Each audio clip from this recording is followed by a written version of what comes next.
We have a lot of questions as we roll into week 8, and we have a big one with the Chicago Bears. Roschon Johnson's back. He's back from the concussion. Wasn't a huge injury, but it took him out for some weeks, but now he's back, and now he's looking to roll. However, Foreman's been looking good. He's been getting a lot of touches, scored a lot of fantasy points last week. He's been on the come up, and he has been good wherever he's been in the NFL. And now we're in a situation, where are the touches going to go?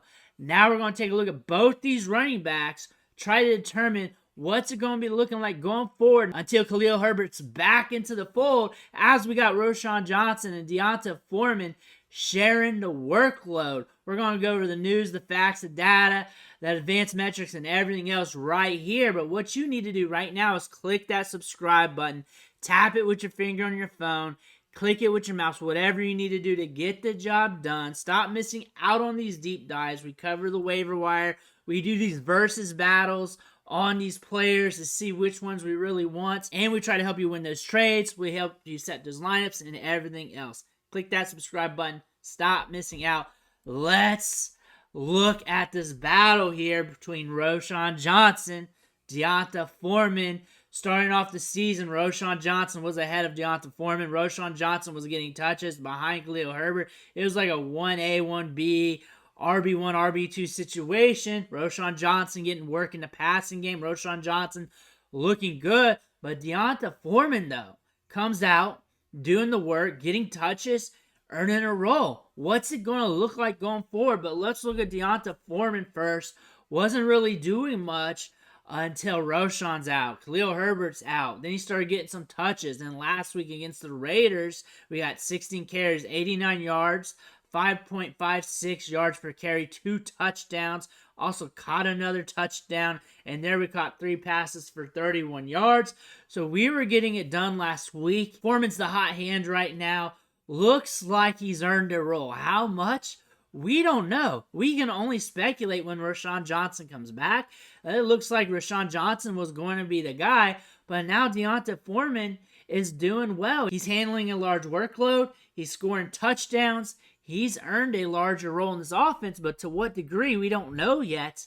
Looking at his career stats, he's been around the league. He's a dependable player. He's not a guy who goes off. He's never been one of the top running backs in the league or anything like that. But he's a guy that an NFL team can plug into their lineup and he can hold it down for a good bit, because that is what he does. He doesn't catch many passes out of the backfield, as he has just 29 catches since 2017. That's not tremendous. But you look at the advanced analytics there down at the bottom. When it comes to yards after contact per attempt, 3.11 on his career. And when he's rolling for a full season, he's generally over 3, forcing missed tackles and just getting it done. He's a bigger running back. He moves well for his size. Good size adjusted athleticism. And when he's in the open field, he's tough to tackle. You got to make a business decision with him. And that's Foreman for you. Opportunities per game. We saw the spike up once Roschon was out. Khalil Herbert was out. 16 in week 6, 21 in week 7. We should expect some kind of decrease there, as Roschon Johnson's going to be getting some of that workload. They should be excited to see what they got in Roschon Johnson. They should be seeing what's he going to be doing on the field. But Foreman's going to be getting some opportunity. You shouldn't forget about him, as some people have been hyping up Johnson. But Foreman has been holding it down. Now, looking at the points per game, again, we're rolling off a hot hand right now in week 7, 33 fantasy points. And before that, we weren't getting much. It wasn't happening. But now we got that spike week. We had that big game. He's been getting a lot of touches. We can count on him. He's dependable like he's always been. He's been that dependable guy throughout his career. Bears like that. All coaches like that, especially boring teams like the Bears. So this is a guy that will probably see some touches with Roschon Johnson there, but who's going to be leading the backfield? Foreman runs a 4.51 coming out of college. Probably slower now, as he's been in the league for a bit, had some injuries and all that stuff throughout his career. But still, when we watch him on tape, got some wiggle, got some size, got some burst, has everything you want. 233 pounds. He's a business decision when you got to tackle him in the hole. He's a bigger running back. He'll run through your face, and he can be slick while forcing missed tackles here. Roschon Johnson, though, he was getting opportunities and touches over D'Onta Foreman. He was second in line in this offense at the running back position already, catching balls out of the backfield, getting targets. We had 7, 2, 2, 1 in targets per game there, looking good. So they like to use him in the passing game. They feel like he's reliable because they used him off the rip in the offense. Snap share, 39%, 42%, 45%.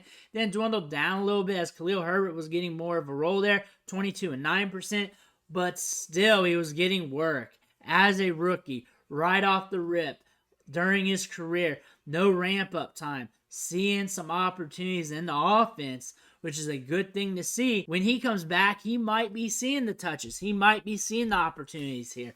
And the opportunities per game weren't too grand. We had 2 in double digits and rest of them 6, 6, and 3. So not amazing, but Khalil Herbert was holding it down. With Herbert out, we could see Roschon Johnson starting to earn a boatload of opportunities in his offense. More rushes, more targets, and really become a factor down the line. And then looking at his statistics in college, nothing huge. He was always sharing the backfield. Remember, Bijan Robinson was there. That's just always going to be a thing there. Before that was Keontae Ingram. But still, we have tread on the tires. And he looked good. Look at the yards after contact per attempt on him. 3.99 on his career. 3 seasons of over 4. The yards after catch per reception, 9.8 in his final year, 7.3, 7.1, and 7.0. For his size, that's pretty solid, considering he's a bigger running back. He moves pretty well, and he moves well in the open field. Looking at his draft capital, first running back drafted on day 3, 4th round pick, decent size, adjusted athleticism, had a good 10-yard split on the 42, one of the top 10-yard splits at the combine. 6 foot, 219 pounds, has some size on tape. He's got some wiggle, some burst, stuff you like to see. We're seeing on tape with the Bears as well. So if he comes back, plays well, he could be earning some opportunities. Could be the guy.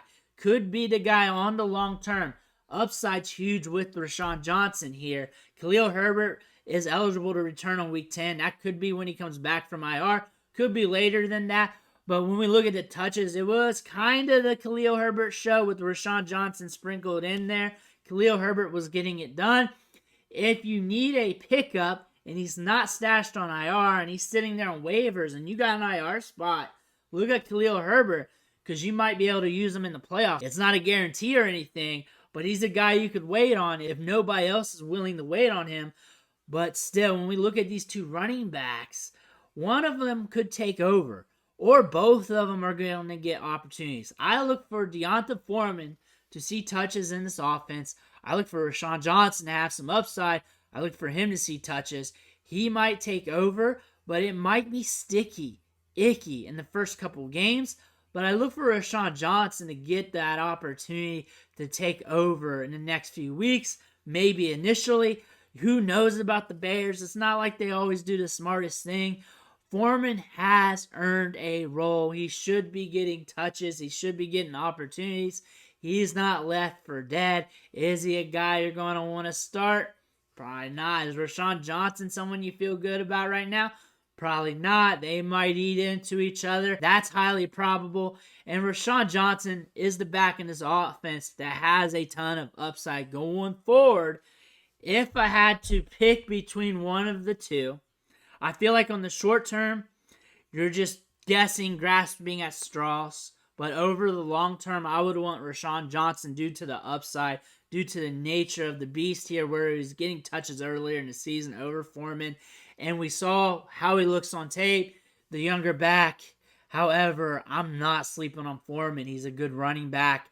I feel like he can hold it down for any NFL team if they're in a pinch. He's that type of back. He's that lunch pail dude, and he could do that. I look for him to get opportunity. Am I excited about any of these guys in fantasy? Not really, but I'm excited about Roschon Johnson's upside. I'm willing to chase that. but I'm not sleeping on Foreman either. Let me know what you think in the comments below. Do you still have Foreman roster? Are you looking to get Roschon Johnson? Is he on waivers?